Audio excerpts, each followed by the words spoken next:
if you're going to go vegan, do it for the right reasons. Otherwise, it's likely to lead to worse health. I know.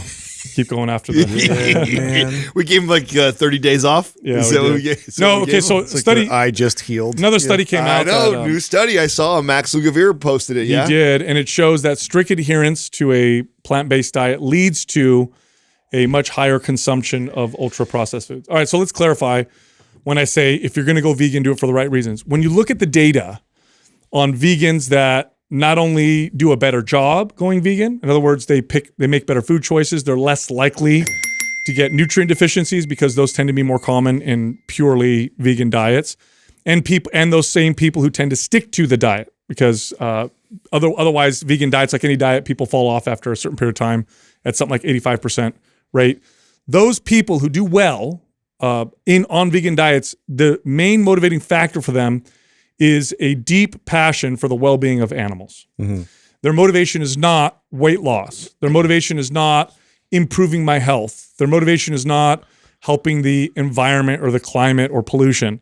Their motivation is I don't want animals to die. Yeah, it's mainly animal cruelty is their passion. And not just animal cruelty, but they have a deep passion for just I don't want animals to die at all. Any life. And yeah, and this is why I'm doing this. And what happens because of that belief, because it's such a strong core tenet for these people, that they do the work. They do the work of making it work for them in their life. They go through and try to, eat it healthy and watch the nutrient deficiencies, and they stick to it. They're consistent with it. Everybody else, number one, falls off. They fall off like any other diet. Keto diet, paleo diet, cucumber juice diet or whatever, vegan diet. They fall off afterwards very quickly. Well, because what are you going to replace your super satiating type of a meat that you need to make sure now it has to be like from a vegan source? What's that going to look like? That's the main problem because the people that watched the documentary that went viral, a few years ago, What the Health, right? It was What the Health, what was it called?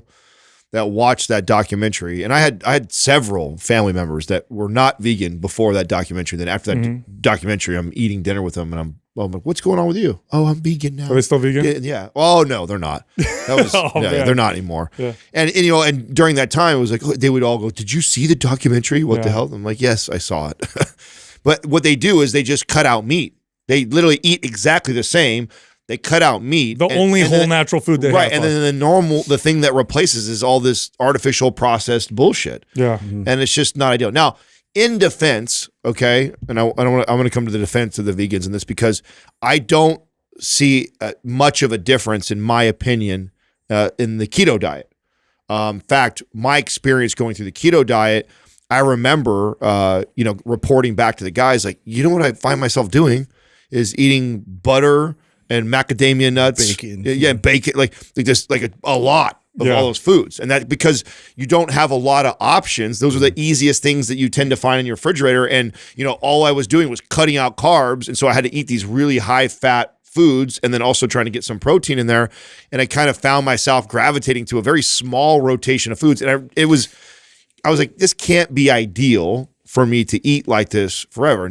Plus, I don't want to. I'm going to be lame to cycle. Well, with a keto diet, what you may find, what's more common in a ketogenic diet is a deficiency in fiber, right? It's common in a ketogenic diet. Why?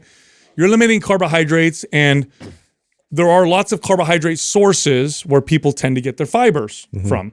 So they cut out carbs, and instead of replacing those with like fibrous, non-carbohydrate type vegetables, they tend to not do that. So you run into like fiber issues. Well, with vegans who don't do it well, who aren't well planned with it, like what people don't realize is with the vegan diet, you have to kind of plan it in a more special way because you have to make sure that you don't come up with nutrient deficiencies, B vitamins, iron, for example. Choline is very hard to come by in a vegan diet, or actually impossible, right? So what you tend to see with vegans is either they supplement, so they supplement with key nutrients that they're not going to get from their food, or they plan it really, really well. And it tends to be more or less whole food based, and they tend to prepare their foods. Okay, that's when people do it right. People who do it wrong, what they do is they say, okay, I'm just going to avoid all animal products. So they go to the grocery store, that's right, and they go, well, I could get some fruits and vegetables, but let me get this meatless burger patty. Let me get these meatless hot dogs. And oh, wait, are these potato chips vegan? Yes, they are. Are these other snacks? Oh yeah, look at all these Just looking vegan for snacks. the label if it says vegan on it. Yeah, and they end up with often nutrient deficiencies because there's certain nutrients that are either hard to come by or you don't really find them in plant sources, and you only get them in meat sources. And then to the point with the study that Max posted is, if you look at the average Westerner's diet, especially in America, and you were to analyze it, and this has creeped up, right? Over the last few decades, the percentage of our diet that's been made up of heavily processed foods, which we all know lead to overeating, tend to be less healthy, probably the main cause of obesity. That food consumption, which has crept up on its own anyway, which now makes up about 60 to 70% of the average American's diet. If you look at the percentage of their food that is not ultra processed, it's usually eggs, milk, and meat. Okay, so it's like now what you're going to do is you're going to take the only whole foods out of their diet, and what they're likely to replace it with, which is what this study shows, is more ultra processed foods. So now they're going to eat worse than they did before. Their health is worse. They get nutrient deficiencies. They don't feel good. And you run into a lot of different problems. Not to mention all the fake versions of meat suck in comparison. So it's like then you're getting less nutrients, and then you're taking in something that is just doesn't taste as good as what you're having before. Or less bioavailable. Yeah, vegetable oils and all that stuff. Or less bioavailable nutrients. Yeah. So sometimes what they'll do is they'll even make these animal product substitutes, and they'll add vegan ingredients to make up for the nutrient deficiencies. Yeah. Plant proteins and plant-based vitamin D and other vitamins and nutrients and certain types of iron that you find in plants. The problem is many of these nutrients are far less bioavailable. For example, vitamin D, you can get a form of vitamin D from mushrooms, but it's way less bioavailable than the vitamin D you would get from, for example, cod liver oil, right? Vitamin D3, right? Vitamin D2 is the one that you tend to find in vegetables. That's one example. So you end up with a lot of problems, poor health issues, and then we can go down, of course, the list of all the other problems that comes from. So really, if you view veganism as a diet, it's going to fail and you're going to do terribly and you're going to feel bad, just like almost any other diet. Right. If you view veganism as a way of life, as part of one of your core beliefs, the data shows you can make it work. It's going to take some time. It's going to take some effort and some learning, but you're more likely to be successful doing it that way. And this is the advice I gave to clients the last probably 10 years that I train people.